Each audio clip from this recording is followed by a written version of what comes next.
Hi guys, இந்த வீடியோவில் பைத்தானில் ஃபங்க்ஷன்னா என்னன்றதும் அதை எப்படி யூஸ் பண்ணணும்னு சொல்லிட்டு பார்க்கலாங்க. இப்போ நம்ம கிட்ட நிறைய கோடு இருக்கும், ஓகேவா?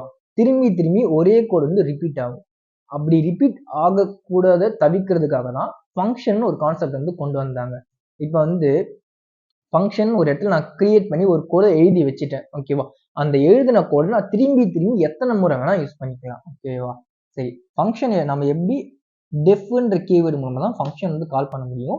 இப்போ வந்து அந்த கீவேர்டுக்குள்ள நான் என்ன பண்ணுறேன்னா, ஜஸ்ட் வந்து மெசேஜ் எம்எஸ்ஜி அந்த மாதிரி ஒரு நேம் வச்சுக்கிறேன். இது ஃபங்க்ஷனுக்கான நேம்.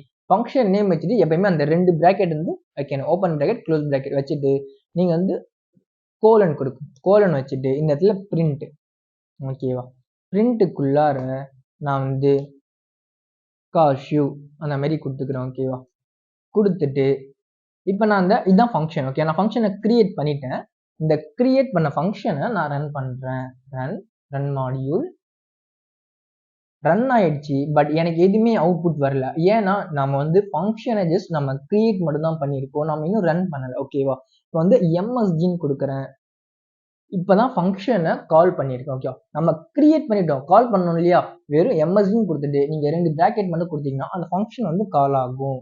இப்போ நான் ரன் பண்ணுறேன். எனக்கு வந்து அந்த ஃபங்க்ஷன் வந்து ரன் ஆகி காஷன்னு சொல்லிட்டு அவுட்புட் வருது, ஓகேவா? நான் என்ன சொல்றேன்னா, முன்னாடி ஒரு ஃபங்க்ஷனை ஒரு கோடு வந்து திரும்பி திரும்பி அந்த கோடு வந்து நம்ம யூஸ் பண்ண போறோம்னா அந்த கோடை வந்து ஜஸ்ட் அந்த ஃபங்க்ஷனுக்குள்ளார நான் கொடுத்துட்டேன்னா அந்த ஃபங்க்ஷனை மட்டும் கால் பண்ணால் போதும். எனக்கு வந்து அந்த கோடு வந்து திரும்பி திரும்பி எனக்கு வந்து அவுட்புட் வந்துட்டே இருக்கும், ஓகேவா? இப்போ நான் 5 தடவை இந்த ஃபங்க்ஷனை கால் பண்ணுறேன். அப்போ நான் 5 தடவை வந்து காஷுன்னு சொல்லிட்டு பிரிண்ட் ஆகும், ஓகேவா? பார்த்தீங்களா? 5 தடவை எனக்கு காஷ்ன்றது எனக்கு பிரிண்ட் ஆயிருக்கு, ஓகேவா? நான் உங்களுக்கு ஒரே ஒரு கோடு தான் அந்த ஃபங்க்ஷன் வந்து எழுதியிருக்கேன், ஓகேவா? இதுவே ஒரு 10 லைன் 50 லைன்லாம் நாங்கள் திரும்பி திரும்பிலாம் உங்களால் எழுதிட்டுலாம் இருக்க முடியும். அப்போலாம் நீங்கள் ஃபங்க்ஷன் தான் யூஸ் பண்ணுவீங்க, ஓகேவா? சரி, இதை வச்சு நான் ஒரு ரியல் டைம் எக்ஸாம்பிள் வந்து உங்களுக்கு போட்டு காட்டுறேன். ஜஸ்ட்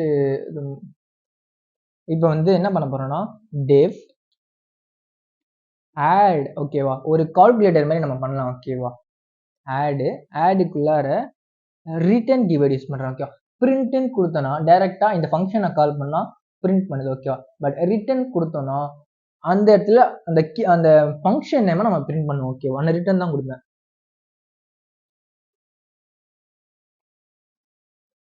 ரிட்டர்ன் கீவேர்டு யூஸ் பண்ணி இப்போ 1+1 உங்களுக்கு தெரியும், 1+1 2ன்றது, ஓகேவா? ஓகே, இப்போ இந்த ஃபங்க்ஷனுக்குள்ளார ரிட்டர்ன் 1+1 நான் கொடுத்துருக்கேன், ஓகேவா? இப்போ நான் என்ன பண்ண போறேன்னா, ஆடு அதை அப்படியே காப்பி பண்ணி இங்கே பேஸ்ட் பண்ணிக்கிறேன். இப்போ நான் ரன் பண்ணுறேன். எனக்கு எதுவுமே வரல. இதுக்கு முன்னாடி வந்து பட் மெசேஜை கால் பண்ணுறேன், பிரிண்ட் காஷி வந்திருக்கு. நான் ஆடை கால் பண்ணேன், எனக்கு வந்து எதுவுமே வரல.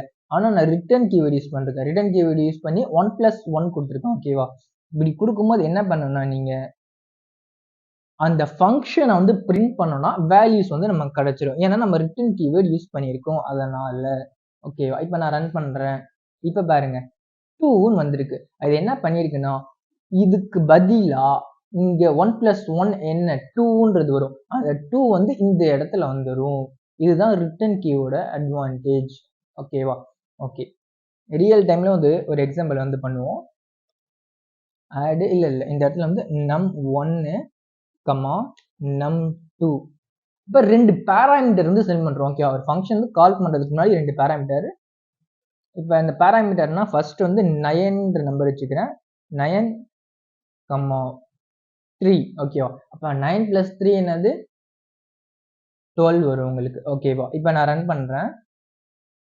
சாரி, 2 தான் வரும். ஏன்னா நான் வந்து பேராமீட்டர் சென்ட் பண்ணிட்டேன். பட் நான் வந்து இந்த இடத்துல ரிட்டர்ன் வந்து அதை பண்ணணும், ஓகேவா?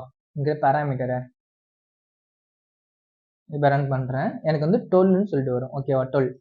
ஃபர்ஸ்ட் நம்ம என்ன பண்ணுறோம், 9 இந்த num1 இருக்கு இல்லையா, num1ன்ற ஒரு வேரியபிள் நேம் பதிலாக அதில் num1ன்றது பேராமீட்டர் சொல்லுவோம், ஓகேவா? num1 num2 எல்லாமே பேராமீட்டர் சொல்லுவோம். இந்த num1 பதிலாக இந்த இடத்துல 9ன்னு சொல்லிட்டு அசைன் ஆகும். num2ன்னு பதிலாக இங்கே 3 கொடுத்தோம் இல்லையா, அந்த 3 வந்து அசைன் ஆகும். அப்போ 9+3 12. அப்போ 12ன்றது இங்கே இருக்க இந்த ஃபங்க்ஷன் பதிலாக 12ன்னு வருது. அப்போ 12ன்னு சொல்லிட்டு நமக்கு பிரிண்ட் ஆகுது. அதே சேம் மெத்தட் தான். இப்படியே காப்பி பேஸ்ட் பேஸ்ட் பேஸ்ட், இந்த இடத்துல ஆடு, இந்த இடத்துல சப்ட்ராக்ஷனு, இந்த இடத்துல மல்டிப்ளிகேஷன் எம்யூஎல், அடுத்தது டிவிஷன். ஜஸ்ட் நாம ஆப்ரேட்டர்ஸ் மட்டும்தான் மாற்றுவோம். இந்த இடத்துல மைனஸ் சிம்பிள், இந்த இடத்துல ஸ்டார் கொடுக்கணும், இந்த இடத்துல ஸ்லாஷ்ன்றதை கொடுக்கணும். ஓகேவா? ஓகே, இப்போ நம்ம ரன் பண்ணுவோம். இப்போ வந்து நான் என்ன பண்ணிருக்கேன்னா ஆடு மட்டும்தான் கொடுத்துருக்கேன், அதனால ஆடு மட்டும்தான் ஆயிருக்கு. ஓகே, இப்போ அப்படியே சப்பு மல்டிப்ளிகேஷன், அடுத்தது டிவிஷன். இப்போ ரன் பண்ணுறேன். பார்த்தீங்களா, 9யும் 3யும் ப்ளஸ் பண்ணால் 12, 9யும் 3யும் மைனஸ் பண்ணால் 6, 9யும் 3யும் மல்டிப்ளிகேஷன் பண்ணால் 27, 9யும் 3யும் டிவிஷன் பண்ணால் 3.0. ஓகேவா? ஓகே, இதோட இந்த வீடியோ முடிச்சு அப்கமிங் வீடியோஸ் வரும் பாருங்கள். Thank you guys.